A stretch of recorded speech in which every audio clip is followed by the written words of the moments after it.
Welcome to the Tradies in Business podcast with your hosts Warwick Bidwell and Nicole Cox. Divert your phone and grab a brew as Waz and Nic unpack tips, tales, secrets and stuff-ups from guests both inside and outside your trade, helping educate and inspire you to break the cycle of gut-busting and money stress and create a true trade business. G'day, Coxie. G'day, Wazza! Sunday morning. How was your sleep in this morning? I don't sleep in, you know that. It's impossible for me to sleep in. I'm finding it hard not to. I think I might have mentioned in yesterday's TradieRonaCast. G'day, listeners, by the way. Welcome to the Tradies in Business TradieRonaCast. TradieRonaCast. The TradieRonaCast. We need a new jingle. Yeah. I just want to get rid of this bloody Rona bullshit and get on with life again. Do you think life will ever be normal? There will be a new normal as far as I'm concerned. I agree. I think we're already in a new normal. Yes. Do you reckon, I'll go back to the whole sleep-in thing in a second, do you reckon people are going to be so used to standing 3 or 4 metres apart from each other that we're all going to have these massive personal bubbles when we're out in society? I don't know. I actually like it. I'm not big on being Bodily fluids? Yeah, no, I don't like those at all. But to go to a concert, for example, I need to have a couple of drinks to relax or I'm going to turn around and punch someone for getting too close to me. I don't like. Oh my gosh, yes. Close. So yeah. I for one really enjoy a bit of personal space. Thank you very much. So hopefully it sticks around. Yeah, it'll be interesting actually. I've seen some funny shit online, which I try and stay away from online a bit because we're on there a lot for the Tradies in Business podcast and the group and the trade desk and the drawing boards and the tradiepreneurs. Holy crap, we spend some time online, Coxie. We do. Which has been fun because I currently don't have any internet. So we're doing this via a mobile phone connection. So we're managing pretty well considering we're about 2,000 kilometres and the width of the Bass Strait away from each other. Which I will never be sailing across. I don't do well on choppy waters. Oh no, we had a nice smooth trip. It was yeah. It was Amy's first, my wife, go on of Tasmania, and we had the dog and both cars and the camper trailer and the rest of the shit that we couldn't fit in the shipping container all shoved in the cars. And it was I think 1 to 2 metre swell, less than half a metre seas, so it was only light chop, and you're on a massive ship. Yes. Yeah, it was hardly any rocking and rolling, and it was a really good trip. Good. We saw dolphins. Oh, lovely. I do love dolphins and whales. Popped dolphins a few times, skipping alongside this huge ship, so... When we were down the coast, this is very un-corona related, but when we were down the coast, well, there was a pod of, or there were a couple of separate pods, there must have been about 50 dolphins. There were heaps running in and out the waves with the surfers. It was when the cyclone was off the coast, so the surf was actually quite yucky. Yeah. But they were having a fat old time. Anyway, that's not corona related. Surf's up, dolphin. Yeah. Anywho, I don't know. I'll go back to the sleep-in thing because I lost my train of thought. Maybe I've got the Rona and it's destroyed my brain. You could what was left of it. So I'm finding it really hard not to sleep in. I'm not a sleep-in kind of a guy. When I wake up, it's out of bed. And generally that happens at about 5 a.m., 10 to 5 every day. But because we're so far south, and then you chuck in daylight savings as well, which thankfully finishes this weekend... Today? Oh, crap. I better change the clocks.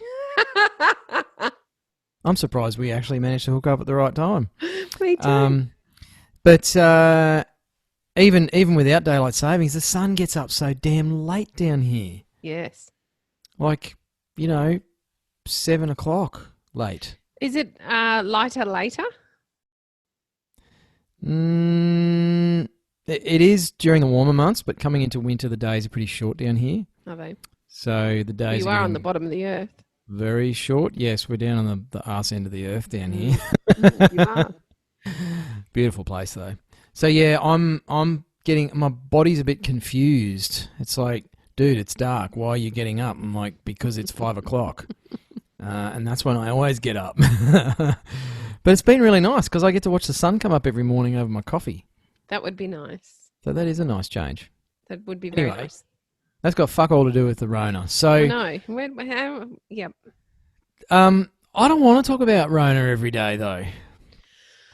Can we talk about something else? How about we talk about positivity? Positivity? Positivity. Yes. Let's talk about being positive. Let's be positive, Coxie. Well, listeners, we're going to be positive. No, we're not. We're going to be negative first, then we're going to be positive.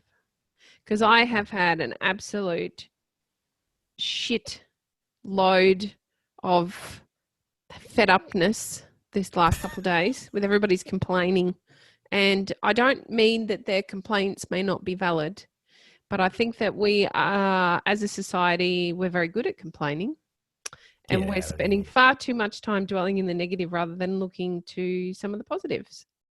And sure, I understand for some people, they've lost their job or they've lost the ability to connect, and that's difficult for their mental health, or, there's many of negative things in this time, but there are some really positive things happening as well.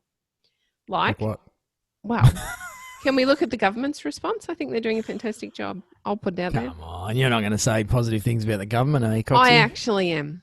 I really am. Hang on. Yes, we're recording this. I'm going to record this for posterity so I can play it back to you in 2 years' time. It's like, remember that time you said nice things about ScoMo? Yeah, it might not last for long. But I have to say that I feel that the government, and to their credit, so has the opposition, done a really good job of confronting the issues, dealing with them as swiftly as possible, trying to be fact-based rather than bowing to public pressure, giving us as much as they're able to. I hate to think what will come after Rona passes on her merry little way, but the Rona hangover. The Rona hangover will be wide and deep and long, but it's necessary. We need to be giving the assistance where the assistance is due. We need to be making some of these hard and fast decisions about whether we're allowed outside or not. None of them are popular, but they need to be done. So I want to maybe actually say the government's doing a good thing. You can send the hate mail to hello@tradiesandbusiness.com.au and we'll share this one. Yeah. That is a real email address, by the way, listeners. And it's tough, Coxie, because I think it's a bit of a national sport in Australia to bag the government, no matter what they're doing. Yep. And then you look back, and I was having this conversation with someone the other day. I can't remember who it was, because we don't actually talk to many people here at the moment because we're in ISO. Yes. And dead set of dinner with some of our friends via fucking FaceTime soon, because we can't make any friends down here. Like we're not moving around society. You know how you move to a new area and you bump into people at the local shop or the servo or where you get your horse feed from and you have a bit of a chat? Well, that's all non-existent. Yes. So I've made friends with, there's a duck that comes and visits our property. I've made friends with a duck. I hope you're not going to eat the poor duck. No, but Baxter, the wonder dog, he did find the duck nest and he seems to have consumed most of the eggs. Oh, poor duckies. But it meant I didn't have to feed him for a day, so we saved some money there. Good. Even just getting dog food was a pain in the ass. Anyway, back to politics. I was chatting to someone about the national sport of hating on the government. Yeah, and we excel at it. Yeah, and we're really quick to bag out the leaders, the decision makers, and not just in politics, but sadly, and perhaps frustratingly so, as a populace, we do it without really understanding how complicated it is and what the impacts of it are. And it came out of a bit of whinging about the Centrelink payments that have been doubled essentially for job seekers, I think, for New Start. And it was the usual bitching and moaning. It's like, oh, they don't even work, why would you increase their wage and give them more money for doing the same thing they were doing before? It's not like their cost of living's gone up and blah, blah, whinge, government's shit, I could do a better job myself. And I said, yeah, look, it's an interesting decision, and, you got to think about, well, why would they have done that? And what else is behind that? Yes. Because those people are going to spend that money with businesses, and then those businesses are going to have money to keep their employees on who are not on Centrelink, who will then hopefully spend that money back in the economy. It was basically just a quick, easy way to get more money out in the economy via a group of people who don't save money. They spend everything they get. Exactly. And there was a moment of silence while the person I was chatting with just pondered that. Yep. And I think the silence was like, fuck you, Waz, for making so much sense. It's true though, right? Because we tend to do that. Like we were talking about a couple of episodes, not checking the facts. We often rely on what we feel rather than looking to what the facts are. Why are they doing what they're doing? Why are they making the decisions they're making? The truth is we won't know a lot of the facts because they're not for us to know. Us mere mortals will not know what the government knows. And it's probably good that we don't. We'd be either more frightened or, well, they're talking about 6 months. I think we'd be quite frightened. But the point is, decisions are being made by people that, whether we like it or we don't, we deem to be the decision makers for our country. And I happen to think at the moment they're doing a bloody good job. And I think that the opposition is doing a great job in support of that, rather than using this as a political opportunity. They're using it as an opportunity to show and create strength in that leadership. I think that right now we should be very proud to be Australians. I've been quietly pleased with the way both houses of government have actually, both sides of politics, not government, have actually collaborated. We talked about this in one of our previous TradieRonaCast episodes about collaborating rather than taking the piss out of the competition. And here is a classic example where they've set aside their political differences and their usually childish and immature sniping of each other, and they're actually getting shit done. And like you said, I'm more proud to be an Australian now than I have been for a long time. And I wonder if this might be some good stuff comes out of this, where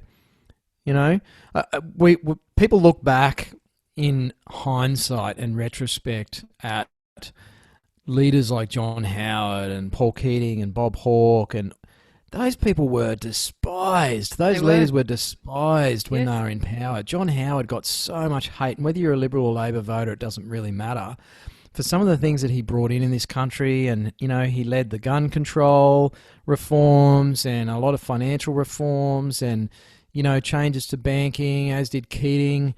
And I think listeners would probably sheepishly admit, well, the ones that are old enough anyway, to hating those prime ministers and treasurers. And yet, you look at the commentary now, and overwhelmingly there's this fond recollection of those times and those leaders and the amazing shit they did for this country in difficult times. And I suspect that, there's a chance we'll look back on this time, and I think Australia's really leading the way in how to deal with this. I'm sure we're more isolated, but I actually think they've acted fairly quickly. It's been really hard and tough, and, Tradies in Business has been affected as a business. I know yours and my other businesses have been affected, Coxie. Absolutely. So, we're feeling some pain as well. And I actually think, like you, that if everyone stopped for a minute and pulled our heads out of our asses and got off the whingy train and actually had a look at how complex this has been to deal with, how do you stop a pandemic without destroying the national economy? Like they don't go together. No, it messes with my head, and I can't even imagine the depth of the decisions that need to be made, because I think we don't understand as mere mortals, or we don't look to as mere mortals. I feel that we could certainly understand, but I don't know that we look to the impact financially. You and I were talking about this months ago, and our concern was always the financial impact, not the health impact. No. And I think you can even go back in previous episodes where we spoke about that. And we only know a tip of the iceberg. We don't really understand how many of these decisions are impacting how many people and what then the follow-on might be. And the government would already have a fair idea of how long this is going to go for. So they've got to temper things. And where we might feel negatively about some of those decisions, they're being made with all of us as a country, as a nation in mind. And they're trying to impact and influence the behaviour of 25 million people. Yes. With one policy decision, with a law that's been passed, or a stimulus package that, they're going to give a certain amount of money to a particular group of people. They're trying to influence 25 million individuals who all give a shit about themselves first and foremost. And you got, a handful of people sitting in an office going, how do we get these people to actually stay the fuck at home? And can you imagine the stress? Sorry, I didn't realise sometimes we lack. That's okay. Go for it. The stress and the strain placed on the shoulders, trying to stop it, trying to make some of those massive decisions, knowing that it'll mean people's businesses have to close. Can you imagine how personally responsible and how horrific making those choices would be? But knowing it's for the betterment of the entire community. Businesses close, and then the social and personal impact on families and mental health and all the hangover issues that will be here for years to come. I'm not made of strong enough stuff to make those kinds of choices, and I don't envy somebody else doing that job. I wouldn't have that job for all of the COVID vaccine in China. No. We will do conspiracy theories another day. I think that could be very interesting, especially with you. Thank goodness we don't live in the USA, and that we buddied up to China when we did. And I might say how incredible our leader looks compared to the leaders of a few other countries. Oh, they might be the top of that tree. Yeah, and that's. And so I guess I want to, rather than just be a fanboy for ScoMo, which I am not, and that's not the intent of this episode of the Tradies in Business podcast, but on this Sunday, just have a think about, if we actually all got behind our leaders, how much easier, quicker, and more effectively could they do their job? Absolutely. If we stopped throwing rocks at them and actually pulled in behind the leader. Have you ever been part of a team, listeners, where everyone was bitching and moaning about the leader and then something changed, and often it's another non-appointed leader within a group that says, okay, gang, this would probably go better if we just pulled in behind this guy or girl and just, they got a shit job. How about we all just fucking pull in behind them, get this done. I know it's not ideal, but I want to get out of here just as much as you lot do. It's not perfect, but it's not bad. And they're doing a reasonable job. And then we can worry about who's the best person for the job later. And you just see that dynamic shift. Maybe some of you listening to this have had that happen in your own business teams with your staff.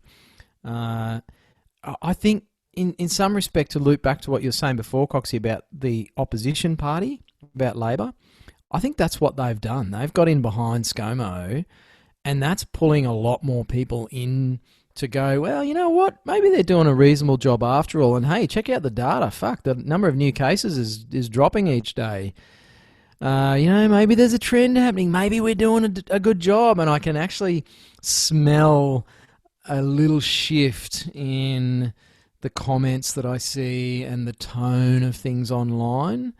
I think we would all do well to accept the fact that it's a shit job. No one else is able to do it at the moment. ScoMo is Johnny on the spot. I bet I bet he's looking forward to the next election where he can say, "There you go, I'm all out." yours, guys. I retire." Certainly going to be a legacy, isn't it? And, if we all got in behind and leaned in together, it might not be perfect, but shit, we could all get it done. Yeah, I agree. Let's just choose to look at the positives for what they are. Let's go back to fact. Yeah. There's one person making, well, there's a team, but a small team of people making some really big, serious decisions with the understanding of the financial impact, the economy, jobs, workplaces, socially, mentally, as well as health. These are big decisions. I think it's great. I have a visual in my mind of a big pond, a smooth pond, and picking up a massive handful of drainage gravel, tossing it up in the air so they all land in the pond at the same time, and trying to work out in advance which ripples are going to cross over and bugger up the other ripples. That's what it's like to make decisions in this environment. Oh, it'd be just horrible. I can't imagine the stress. And then you have a whole bunch of other people standing around the pond tossing handfuls of gravel in, and you're the guy or girl who's supposed to figure out all that shit. Like, that's the job they're tasked with. So, yeah, I'm with you, Coxie. I think they're doing a bloody good job, all things considered. And if the rest of us just got in behind and I think grabbed hold of the essence of what's trying to be done here, I think we'd all get it over and done with quicker. I agree. Anyway, so that's we're solving all the problems in the world on our corona. Yeah. What have I'm you going to go called back it? to bed. I think that I should. I can't even get my words out properly. TradieRonaCast. TradieRonaCast. Right, I'm going for another coffee. Surely I must need one after this. Yeah. Anyway, thanks for tuning in, listeners. If you're listening to this on Sunday, I feel sorry for you that you're not doing something else more interesting. But well, clearly we think we're interesting because we're creating this on a daily basis. I know. Well, I'm stuck in ISO, so I can't really go anywhere or do anything else. I can't even see my kid, which kind of sucks a lot. But anyway, if you are stuck in ISO and you want to be on the show, hit us up. tradiesinbusiness.com.au. Drop us a message. If you're not in the group yet, what is wrong with you? Get in the free group on the Book of Lies, Facey, and join Tradies in Business. And as Coxie busts out a yawn... No, it's early. We are still running our free coupon code thing for the trade desk. So if you would like a bit of help with your business at the moment through these tough times, or if you want to set yourself up for the rebound, that's the part I'm excited about. Me too. Then it's free for you to jump into the trade desk at the moment. You just need the coupon code Tradies for Tradies. That is the number 4 in the middle there. Tradies for Tradies. Or before you go through the checkout, it'll ask for a coupon. Stick that code in, and you'll get a month free on us. Just to give you a hand, it's normally $50. So hop in there, and then we'll remind you before your free trial is up, so that we don't sting you for $50 unexpectedly. So that if you do want to quit and save the $50 next month, then we'll let you know in advance. So we just want you to get some free help. We do. Take the opportunity while you can. Thanks, guys. Yeah. Totes. God, here we go. Hooroo. Rona. ISO. Totes. Bye, Coxie. Bye, Waz. You've been listening to the Tradies in Business podcast with Warwick Bidwell and Nicole Cox. Find out more about today's guest, tools for your trade business, and other cool stuff at tradiesinbusiness.com.au.